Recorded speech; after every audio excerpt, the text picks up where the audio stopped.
Hey everybody, it's Drew Mazurek with Universal Audio, and in this video, I want to shine a spotlight on a powerful technique that uses two classic processors, the 1176 and the LA-2A.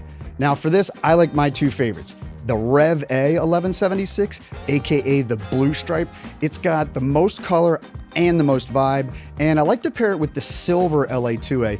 I like the sheen that it adds, especially to vocals.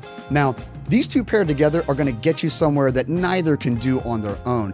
And this is primarily a vocal technique. That's what I'm gonna show you in this video, but be sure to try it on other things because it really can sound good on almost any source. Let's dig in. So let's get started by checking out this vocal all by itself in its raw form, and then we'll add each processor in succession so we can hear what each one is doing. Can anybody save me before the tide takes me? Can anybody pull me out? The water's getting higher now. So it's a pretty typical raw vocal that needs to be smoothed out so that it'll sit nicely in a mix. It's also a little thin and harsh. Let's start off with the 1176, which is inherently a very fast attack compressor. We're going to set it to fast attack, fast release, and we want to just grab the loud bits. We only want gain reduction to kick in on the very loudest parts. And of course, it's adding its signature tone to this vocal as well. Can anybody save me before the tide takes me? Can anybody pull me out? The water's getting higher now. Can anybody find me? Pick me up and hold me close, saying it's all okay. You're not gonna drown today. Now that we have the loudest parts contained, let's bring in the LA-2A silver to do an overall smoothing of the dynamic range. LA-2As have an average attack time of 10 milliseconds, whereas the 1176 was 20 to 800 microseconds. So this compressor will not touch the transients as much as it will do an overall leveling of the sound, as well as impact the tone, of course. I'm also going to dial back the emphasis screw so it'll ignore some of the bottom end and won't pump on me.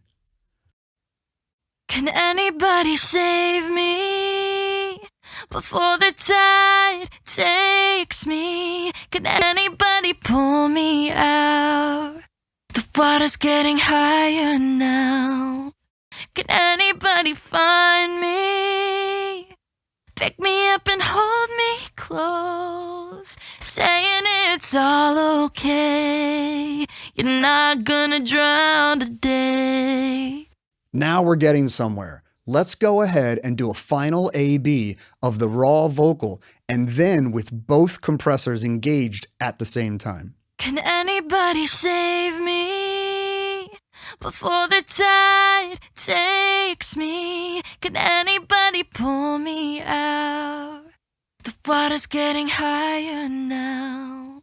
Can anybody save me before the tide takes me? Can anybody pull me out? The water's getting higher now. And lastly, we'll add a little reverb and a nice slap to complete the vocal sound. Remember, the better the dry sound, the better the effects sound. We'll also hear it in context, and I want you to notice how the vocal is parked in the mix with all the beautiful subtleties of her performance front and center. Let's take a listen.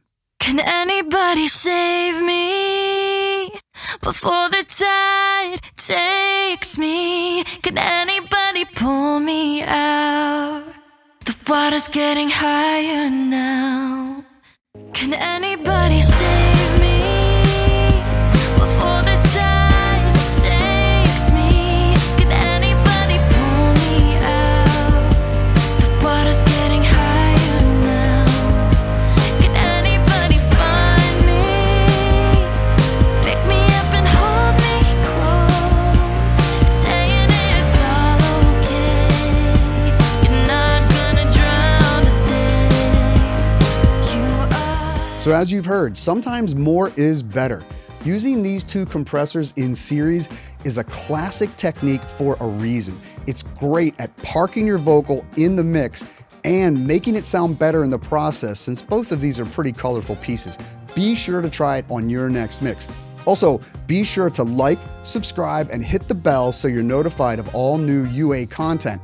And let me know in the comments what you want me to cover in future videos. I want to hear your ideas. I'll see you next time.